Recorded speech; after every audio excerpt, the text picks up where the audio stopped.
A ver, si nosotros hiciéramos como un pequeño grafiquito, ya que sabemos que estamos en Cabildo, casi a nivel como ayuda de memoria, nosotros poníamos el rey acá arriba, no importa, ya no vamos a repasar, ¿cómo se llama? No vamos a estar repasando funciones de cada institución, digo, pero ya sabemos que si yo voy un poquito más para abajo, ¿quién encuentro? ¿Qué institución aparece?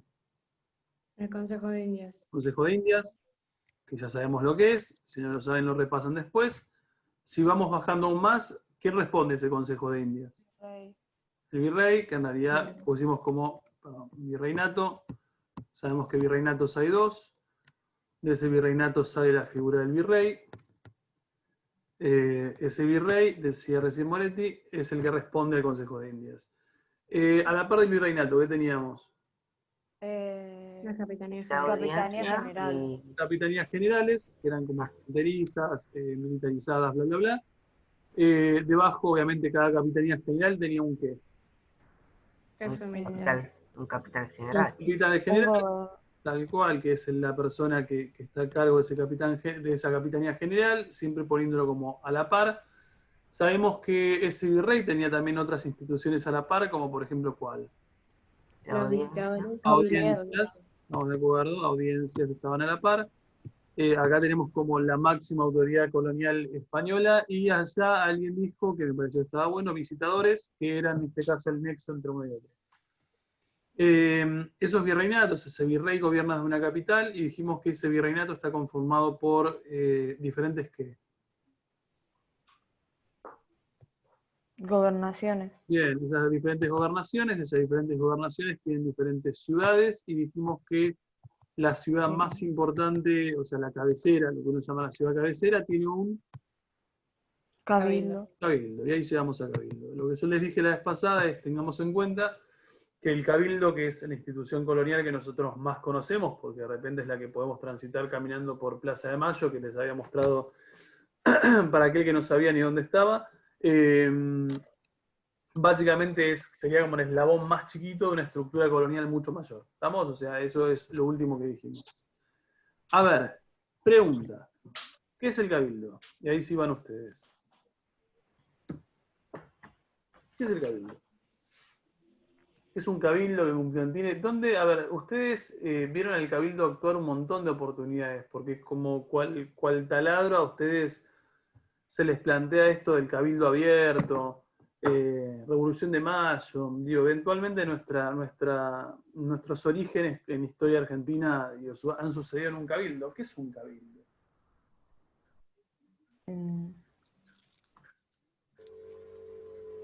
¿Quiénes participan? ¿Qué funciones tienen? ¿Lo digo? Dale, Lourdes, estoy esperando que alguno agarre. El Cabildo, bueno, fueron corporaciones municipales para la administración de las ciudades. Después, la función de un cabildo era la representación legal de la ciudad, el órgano municipal por el medio que los cuales los vecinos planteaban problemas judiciales, administrativos, económicos y militares. Bien, está sintética, pero bien. A ver, ¿qué es lo que nosotros veíamos si borramos esto? Si pensábamos, nosotros vimos un par de ejemplos, ¿no? Pensamos esto como la parte de América del Sur, pensamos esto como virreinato. ¿Cuál de los dos? El del sur. Del Perú. Bien, virreinato del Perú. Nosotros sabemos que esto está dividido en diferentes gobernaciones, lo cual es lógico porque es un territorio extensísimo para poder gobernar solo desde Lima. Sabemos que si hacemos foco, cada una de estas gobernaciones tienen diferentes ciudades. Algunas de ellas son más grandes. Estoy pensando acá en Buenos Aires. Buenos Aires entonces tendrá, acá estará el Cabildo, de hecho es el que nosotros encontramos en Plaza de Mayo. Y lo que decida ese cabildo lo decide para toda su región. Estamos, o sea, en este caso para las ciudades más pequeñas que se encuentran en las cercanías, más la zona rural. Si nos dejamos como guiar por lo que vimos la vez pasada, teníamos un cabildo en Córdoba, quiere decir que acá tenemos otra ciudad grande con su zona de influencia, en Salta, y así podríamos como agarrar diferentes lugares y darnos cuenta que existen diferentes cabildos y bla, bla, bla. Dice Lourdes, es una autoridad municipal. Estamos básicamente, ¿qué sería que es una autoridad municipal? ¿Qué hace hoy la municipalidad si lo pensamos en Quilmes? ¿Para qué sirve la municipalidad? Para controlar a la población sería. Bueno, sí, no sé si Del municipio, o sea. no sé si te controla, para... no sé si su principal función es justamente controlarte. Pero mantener todo en orden.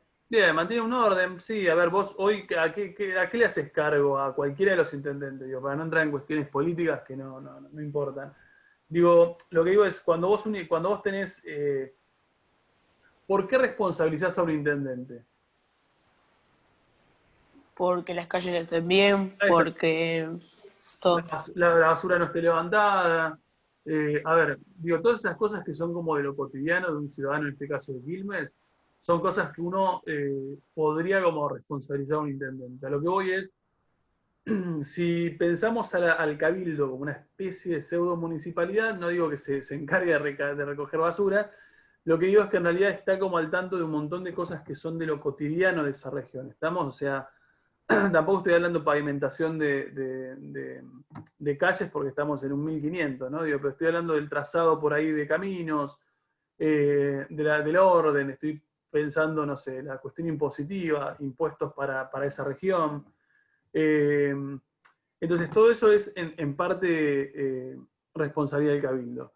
Ahora, lo que se me ocurre pensar es, si sabemos que el cabildo es como una especie de municipalidad, ¿quiénes participan del cabildo? Y en un momento ahí apareció, Lourdes dijo un término que me pareció muy piola. ¿De dónde lo encontraste, Lourdes, la definición?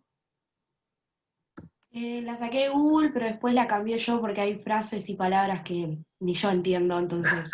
Ojo, cuando uno va, nosotros estamos simplificándolo, digo, porque si uno va al cabildo se encuentra que el cabildo tiene un montón de pequeños funcionarios, o sea, funcionarios como menores que forman parte del cabildo, que a mí no me importa que ustedes se sepan.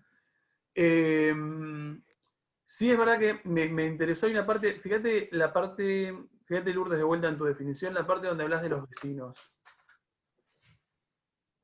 No sé si lo Así ubicás. dice que los vecinos van y tratan los problemas judiciales, administrativos y militares, creo que decía. Bien, ahí está. Vamos al concepto de vecinos. En función de quién forma parte del cabildo, Lourdes, o la definición de Lourdes, nos dice, los vecinos son los que de alguna manera forman parte de ese cabildo. Vamos a problematizar el concepto vecinos, pero antes de problematizarlo, vemos este video, que yo estoy seguro que ya lo vieron, pero a mí me parece tan útil para lo que estamos viendo. Y sobre eso problematizamos el concepto vecino. ¿Estamos? ¿Arrancamos? Me dice si se escucha. ¿Sabes qué? Re loco, ¿no? Pero simplemente imaginarme cómo habrá sido este día. Bueno, tratemos. Llovía. No llovía. Pero si no llueve. No, sí, parece que llovía, ¿eh? Parece que llovía. Se largó con todo. Por eso tantos paraguas. Y paraguas era un objeto de lujo. Cada paraguas costaba 4 reales, así que muchos paraguas no habría, seguramente. ¿Cuánta gente había? Me imagino una multitud toda rugiendo, la plaza llena. Había unas 600 personas, más o menos. Eso no es una multitud. Bueno, si pensás que Buenos Aires tenía 40.000 habitantes, es como si hoy metieras 250.000 personas, no está mal, ¿no? Mira, ahí está. French y Beruti, dos jóvenes entusiastas que repartían escarapelas. ¿Quién más? ¿Por aquí? ¿Por allá? ¡Viva la patria! ¡Viva! ¡Viva! ¡Viva! Sí, habrá que agregarles esto, ¿eh? Eso por los jóvenes entusiastas, ¿no? Sí, en realidad eran dos punteros que dirigían un grupo político de chicos bastante bravos, conocido como la Legión Infernal. Eran los que iban a pudrir todo si la cosa no salía como ellos esperaban. Pero repartían escarapelas. Y algo distintivo entre ellos habrá repartido para diferenciarse del resto, sí, probablemente. Cómprame una empanada. Ahí está, ¿eh? El negrito alegre que repartía empanadas. ¿Y alegre por qué? ¿Cómo porque alegre? Porque a partir de ese momento iba a ser independiente. Seguía siendo esclavo, ¿eh? Como no era cuenta propista. Sí, pero recaudada para su amo. Pero vendía empanadas. Y empanadas había en el norte, en San Juan, en Salta. Pero encontrar una empanada en Buenos Aires era más difícil que encontrar un negro libre. ¿Sabes qué, Felipe? Me arruinaste bastante mi cuadrito del 25 de mayo. Por lo menos me queda el cabildo. Porque el cabildo es el mismo. Y la verdad, Primero le cortaron los brazos hasta el codo. Después le sacaron la cabeza. Pero enseguida se le volvieron a poner. El Cabildo de Buenos Aires ya no es lo que era. La casita de gobierno que Juan de Garay había plantado al fundar Buenos Aires fue demolida a comienzos del siglo XVIII. En 1765, en ese mismo lugar, se terminó de construir un edificio de 2 pisos con torre y un balcón enorme. En 1767 se anexó una cárcel para hombres, separada de la parte de adelante por un patio. 100 años después, al Cabildo le achicaron los balcones y le sumaron 10 metros a la torre. Después le sacaron toda la torre porque era muy alta y siempre se estaba por caer. Cuando en 1889 quisieron inaugurar la Avenida de Mayo, se dieron cuenta de que el Cabildo molestaba al paso. Le arrancaron 3 arcos del lado norte. 50 años más tarde quisieron hacer la Diagonal Sur y el Cabildo seguía molestando. Le arrancaron 3 arcos del otro lado. Pero en 1940, el arquitecto Mario Bucciaso tuvo una idea excelente: hacer que el Cabildo se pareciera al que era antes. No le pudo agregar los arcos porque era tarde, las calles ya estaban hechas. Pero le devolvió la torre, aunque más baja. Le puso herrería tipo siglo XVIII, techos a 2 aguas y lo pintó parejo. Punto. Lo que viene no importa, igual ya terminaba. Pregunta, ¿qué cosas deberían llamar la atención de esto? Para mí es un video tan logrado, yo creo que lo tendrían que haber. ¿No lo vieron esto en un acto? No. Yo estoy seguro lo pasaron en un acto. El problema es que ustedes en un acto están así. Entonces, No. como Pero tal vez lo pasaron en secundaria y nosotros como llevamos 2 años nomás. Tal vez. Ah, puede ser. Yo lo vi en un acto. La verdad es que lo vi y a mí me pareció siempre un video muy logrado, porque son 2-3 minutos y me parece bastante pedagógico. ¿Qué cosas debería llamar la atención? Obviamente está pronunciando en 1810, ustedes no lo vieron, no es historia del segundo, pero me quedo con la cuestión del Cabildo. ¿Qué es lo que debería llamar la atención de un par de información que nos dan Pergolini y Piña respecto de 1810? Cosa que no era tan como se cuenta que es. Bueno, ¿qué es lo que te parece? No como nos lo pintaron. Claro, o sea. No era como la pintaron. Lo que no es muy parecido a lo que ustedes... O sea, por ejemplo, Pergolini decía que había una multitud gigantesca y había 600 personas, que igualmente para esos tiempos era bastante, Para esa época era... pero para nosotros no es tanto, tal vez. Bien, a ver, coincido, a ver, yo me quedo con esto primero que plantea Tomás. Y me voy al concepto que planteaba Lourdes cuando decía lo de los vecinos. Lourdes, ¿lo podés de vuelta a leer? Perdón que te insisto, hoy vas a ser la protagonista. Sí. Bueno, el Cabildo era la representante legal de la ciudad, el órgano municipal por el medio de los cuales los vecinos planteaban los problemas judiciales, administrativos, económicos, militares y... Bien, estamos de acuerdo, me quedo de vuelta con los vecinos.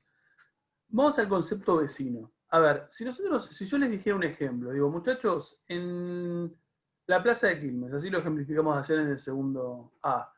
En la Plaza de Quilmes los vecinos se movilizaron o fueron a una marcha. ¿Qué son los vecinos para ustedes? Toda la gente que vive en la zona de Quilmes. Bien, hay algún Claro, tipo de... los de esa zona, los de la... Los de esa zona, quiere decir, yo si me decís los vecinos de Quilmes fueron a la marcha de la plaza, yo me imagino cualquiera de los vecinos bajando de sus edificios, saliendo de su casa, persona que esté de acuerdo con eso, independientemente de su color de piel, su nivel económico. Si estás de acuerdo con ese objetivo de la marcha, vas. ¿Estamos de acuerdo? Eso es lo que yo, por lo menos, imagino si vos me decís los vecinos de Quilmes fueron.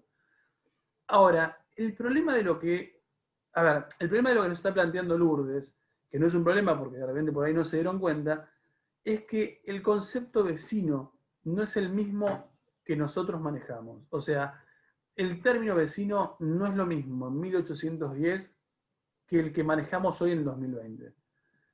Vecinos para 1810 son un grupo muy reducido de gente. Generalmente son blancos, son criollos. O sea, ¿qué es un criollo? ¿Alguien sabe?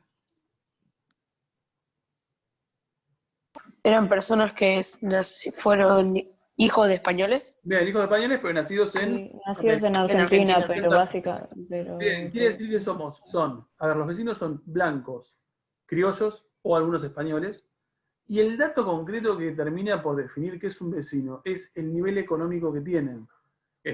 Quiere decir que para ser vecino, para que a vos te consideren vecino, vos tenés que tener, por ejemplo, poder demostrar propiedades en territorio de la ciudad, tenés que poder demostrar que tenés determinado nivel socioeconómico. ¿Qué quiere decir? Cuando uno piensa los vecinos participando en el cabildo, ¿qué estamos diciendo si lo traducimos o si lo entendemos con el concepto vecino de 1810? Personas que pertenecen a una tal jerarquía Ujú. y Que están en la alta sociedad. que están en la, o sea, en la burguesía, se podría decir. Podría decirse, es un buen concepto. A ver, ¿qué quiere decir? Cuando uno piensa en vecinos participando en 1810 en el cabildo, uno lo que está pensando es en sectores de alta sociedad, acomodados económicamente, blancos, convengamos que no hay negros, no hay mestizos, no hay nativos, que participan de las decisiones del cabildo.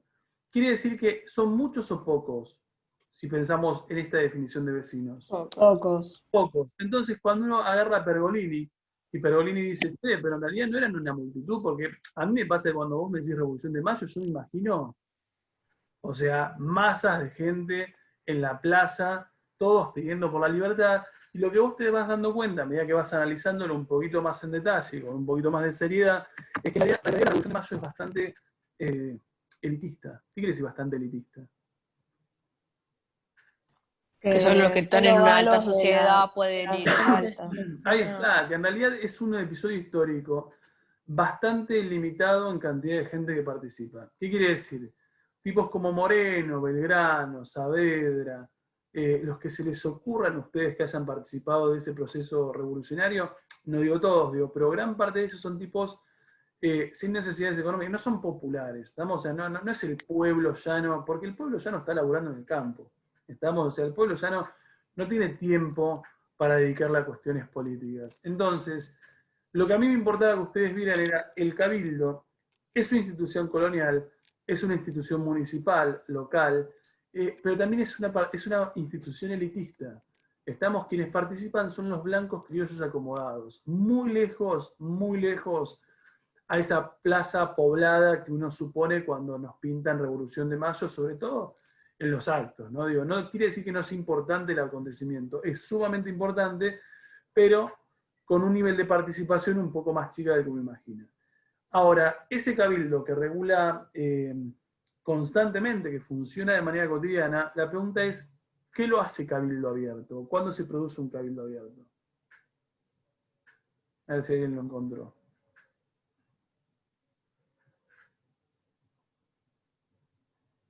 Yo lo tenía, pero si no, voy a tener que apagar la cámara porque lo tengo lo tengo en el blog de notas del celu.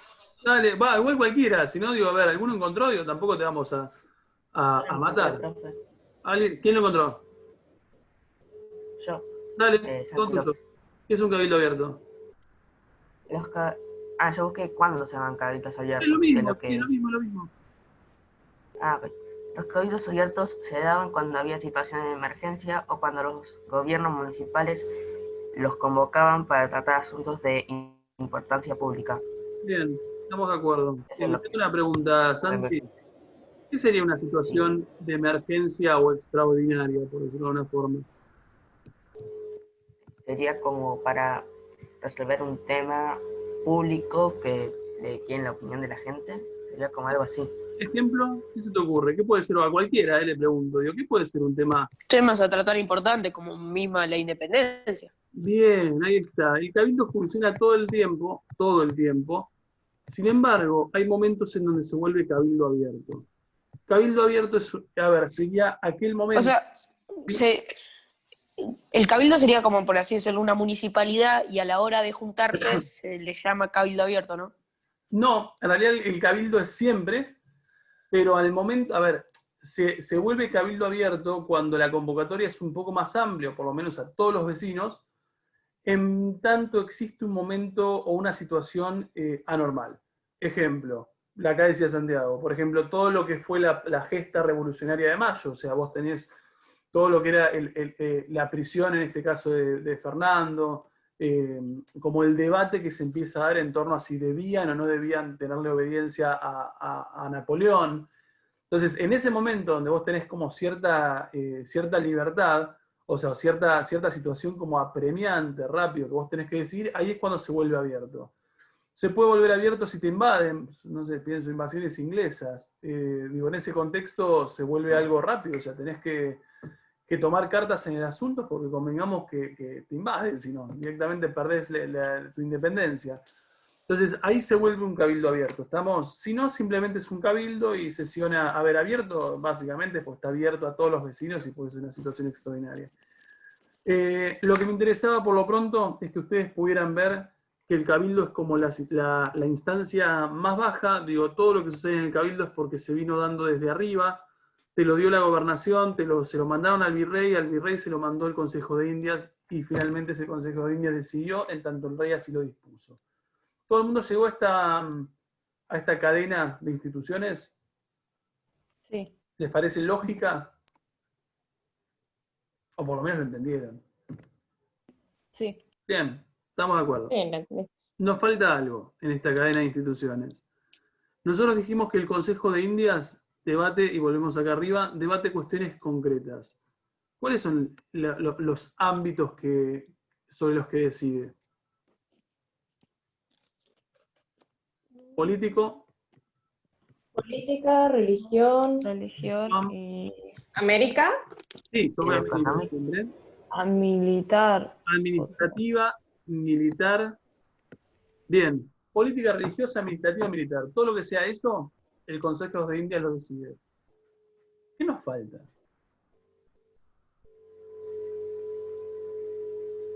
Hay algo que nos está faltando. Económico. Lo económico.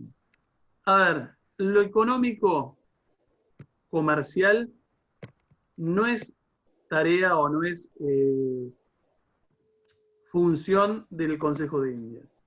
Para lo económico comercial lo que se tiene es una institución que se llama Casa de Contratación. ¿Vamos? Esa casa de contratación es la que se dedica a regular todo lo que tiene que ver con lo económico comercial. Y esa casa de contratación es lo que nos va a permitir articular con el nuevo tema cuando aparezca la semana que viene, que es lo que uno define como sistema de monopolio comercial. A ver, ¿qué es la casa de contratación? Van a sacar ustedes un par de ideas en este preciso momento, son 3 minutos creo de videito. Entonces saquen un par de ideas en función de intentar empezar a definir qué es esa casa de contratación. Vamos acá, me dicen si se escucha, sacamos este y nos vamos a casa de contratación. Un segundo. Ahí va, me dicen si se escucha. En este capítulo vamos a conocer la Casa de Contratación. Se escucha. Su creación, su historia, su monopolio con el comercio de América y los efectos que tuvo en la ciudad donde se implantó, en Sevilla. La Casa de la Contratación de Indias fue una institución creada en 1503 para fomentar y regular el comercio y la navegación con los territorios españoles de ultramar. Su ubicación fue en Sevilla, por Real Decreto. ¿Y por qué se ubicó en Sevilla y no en Cádiz o, por ejemplo, en Huelva? Porque Sevilla estaba bien defendida, tenía buenas comunicaciones y tenía sobre todo infraestructuras.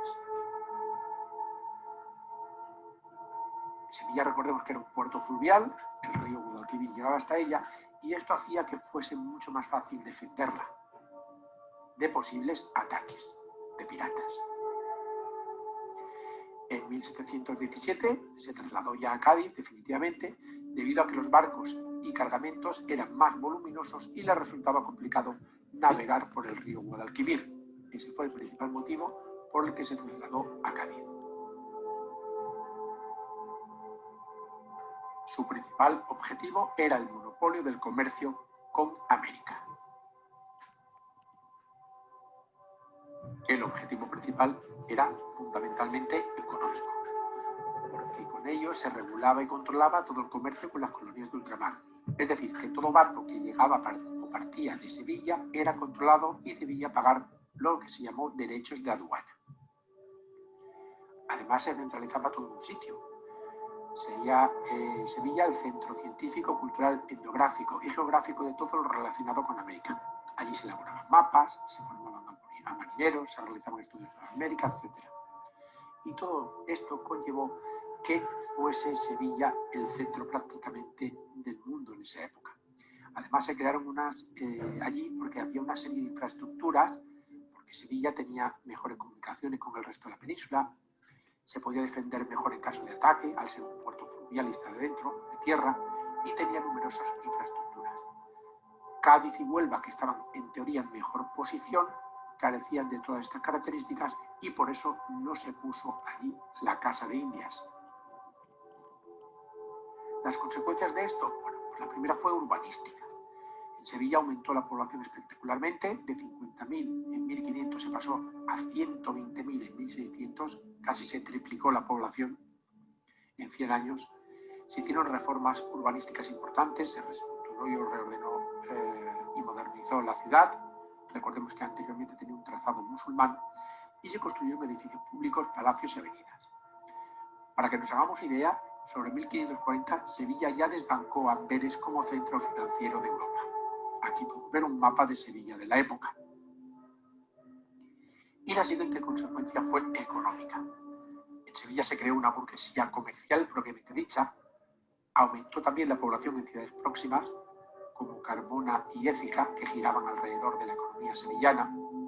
Se construyó lo que hemos dicho, la Real Casa de la Moneda, recordemos que con Felipe II se labró el 90% del oro y el 70% de la plata americana para convertirla en moneda. Y además llegaron comerciantes peninsulares y extranjeros que creaban sus negocios y establecían en Sevilla sus delegaciones. Estas eran las dos rutas de las Indias Occidentales. Pregunta, lo frené yo, ¿Qué es la casa de contratación? Es una institución en Sevilla que se encargaba del monopolio comercial con América. Se ubicó en Sevilla porque tenía buena defensa, comunicación e infraestructura, pero en 1717 se trasladó a Cádiz. Estamos de acuerdo. En cierto punto, que no llegué a notar, se empezó a cobrar el derecho de aduana a cada barco que llegaba a Sevilla. Y se encargaban del comercio de ultramar. Bien. ¿Cuál es a ver, alguno, además de Moretti que tomó apuntes, estuvo muy bien, ¿cuál es la importancia? Digo, ¿les parece que Sevilla se volvió un lugar importante en la historia moderno-colonial? Sí. Sí, de hecho lo llaman la capital económica como mundial, o sea, siempre estamos pensando, no sé, digo lo que Nueva York es para el mundo capitalista hoy. Estamos hablando de Sevilla como lugar por excelencia, la capital económica. ¿Por qué les parece que es la capital económica? Porque estaba en España. No, de ¿por qué está en India. España? Porque ahí está el Consejo de Indias. No sé si estaba en el Consejo de India. Digo, ¿por qué les parece que se vuelve la capital económica del mundo? Miremos un segundo el mapa. Porque todos los recursos que Porque venían de todo América, llega ahí. venían Todo ahí. en España y de ahí se vendía. Exactamente, porque el grosso de los recursos, el grosso no, todos los recursos que vienen de América llegan a Sevilla. Eventualmente de Sevilla se reparten o se diversifican al resto de Europa, pero por lo pronto todo llega a Sevilla. A ver, miremos un segundo el mapita ¿no? Digo que me parece un mapita impresionante. Dice, marcan las dos rutas comerciales. Acá vemos, primero, ¿qué es esto verde? ¿El camino de los portugueses? El camino de los portugueses. La ruta portuguesa. La ruta portuguesa, fíjense que después eventualmente se desvía hacia lo que hoy es Brasil, pero este es el camino portugués en pos de llegar a los territorios, a los mercados estos asiáticos, que es a los que llegaban originalmente, a los que buscaban originalmente. Sevilla une lo rojo, y cuando uno se fija lo rojo, una cosa fundamental, a ver, tengan en cuenta que para el momento que nosotros lo estamos viendo, esta ruta para el sur, o sea, para lo que es Buenos Aires, no existe, o sea, en realidad Buenos Aires no se comercia desde Buenos Aires, y se comercia, ¿se acuerdan que yo les decía lo de los piratas del Caribe que estaban acá? A ver, se comercia desde acá, ¿no? Estas rutas de este lado, las que van por el Pacífico, después para la parte del Caribe y de ahí salen. Todo, pero todo lo que se produce en América, e incluso si nos dejamos guiar por estas rutas comerciales de acá, incluso lo que se consigue en los mercados asiáticos, todo entra por Sevilla. ¿Estamos? Entonces, eso hace que Sevilla, un poquito el video lo decía, crezca de manera fuerte. ¿Estamos? Digo, básicamente que creces económicamente, creces poblacionalmente, creces demográficamente, creces a nivel urbanístico, y te volvés como un gran centro económico del momento. Obviamente, y un poco lo dice el videito, pero nosotros todavía no sabemos puntualmente qué es, o por lo menos no lo sabemos en detalle. El rol de Sevilla, y después de Cádiz, muy bien planteado por Moretti, está en controlar esto que nosotros llamamos sistema de monopolio comercial. Que iba rodeando el continente africano. Opa, apreté yo. Esto que era el sistema de monopolio comercial. ¿Alguien sabe lo que es un monopolio? Sí, es cuando algo controla todo el mercado. Bien, y si yo te digo sistema de monopolio comercial, ¿qué te estoy diciendo? Es que, Controla por el- ejemplo, Ahí eso controla todo el acá. Bien, Es pregunta, claro. para lograr un sistema de monopolio comercial, quiere decir que España intentará ser monopólico con los mercados americanos. ¿Cuáles les parece que son los principales problemas o desafíos que va a enfrentar España para ese sistema de monopolio comercial? No era la única potencia colonial con recursos. Bien, no es la única potencia colonial con recursos. Además, ¿cuáles son otros desafíos? Piratas. Piratas. Bien, ¿cuál es otro desafío? ¿Cuál es el desafío de intentar controlar económicamente tus territorios coloniales alejados? Y de ¿La que no hay distancia? mucha comunicación, está Distancia. muy lejos. La distancia y la extensión. Convengamos que vos vas a querer controlar a la perfección territorios que, si vos te pones a mirar, convengamos que puertos pueden haber por todos lados. Quiere decir que en realidad el territorio es muy extenso y la cantidad de puertos existentes donde podrían salir como barcos con mercadería son muchos. Entonces, para los españoles intentar crear un sistema de monopolio comercial eficiente que llegue a Sevilla y que monopolice la totalidad de los productos americanos es un desafío bastante grande. ¿Estamos? Pero lo tenemos que ver. Entonces, la idea sería la próxima clase, pues ya nos quedan 5 minutos. A ver, así como vimos esto que es todo como político, lo ideal sería ver la clase de contratación ya vimos lo que es, pero básicamente tendríamos que profundizarla en función de poder corroborar o por lo menos entender qué es este sistema de monopolio comercial y cómo funciona. Así que lo que les pido sí ya para la clase que viene es, busquen qué es el sistema de monopolio comercial, qué características tiene ese sistema de monopolio comercial, busquen qué puertos estaban habilitados, o sea, por dónde se podía salir a comerciar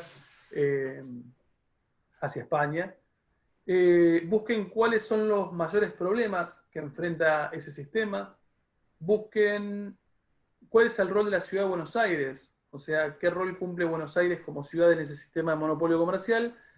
Y antes, por ahí lo tendría que haber dicho previo a esa consigna, antes de buscar todo eso, lo primero que deberían buscar es qué es mercantilismo. ¿Qué es el mercantilismo? ¿Qué es el mercantilismo? O sea, ¿en qué consiste? ¿Qué plantea el mercantilismo? ¿Qué sostiene respecto de la ganancia? O sea, ¿qué es ganancia y qué no es ganancia en el mercantilismo? ¿Qué es riqueza y qué no es riqueza? Y sobre eso podemos laburar el sistema de monopolio comercial. ¿Estamos? Nada más, muchachos. Para el miércoles que viene, por favor, vengan buscada información. ¿Estamos? O sea, que no sean solo los únicos 2 o 3 que siempre buscan. Demuestren que están en condiciones de buscar todos y que pueden participar todos. Adiós, hasta el miércoles que viene.